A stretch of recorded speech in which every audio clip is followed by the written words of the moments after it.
মুসা আলাইহিস সালামের ইন্তেকালের পরে যে লাঠি দিয়ে মুসা আলাইহিস সালাম সাপ বানাতেন ওই লাঠি ছিল, কিন্তু সেই লাঠি দিয়ে আর কেউ কোনোদিন সাপ বানিয়ে দেখাতে পারে নি।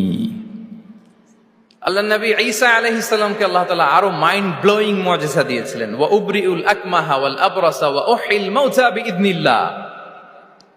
শ্বেত রোগী ধবল রোগীর গায়ে হাত বুলিয়ে দিলে রোগ ভালো হয়ে যেত। অন্ধ ব্যক্তির চোখে টাচ করে দিলে সে দৃষ্টিশক্তি ফিরে পেত। মৃত ব্যক্তিকে আল্লাহ নবী ঈসা আলাইহিস সালাম কুম বিইذনিল্লাহ বলার সাথে সাথে মৃত ব্যক্তি জীবিত হয়ে যেত। কিন্তু এই নবী আলাইহিস সালামদের বিদায় যখন ঘটেছে সাথে সাথে তাদের মুআজিজারও বিদায় হয়েছে। কিন্তু বিশ্বনবী সাল্লাল্লাহু আলাইহি ওয়াসাল্লামের উপর নাজিল হওয়া এই মহাবিশ্বের মহাবিশ্বয় মহাগ্রন্থ আল কোরআন, আল্লাহ নবী ইন্তেকাল করেছেন, তিনি আমাদের থেকে বিদায় নিয়েছেন, কিন্তু কোরআন কি বিদায় নিয়েছে?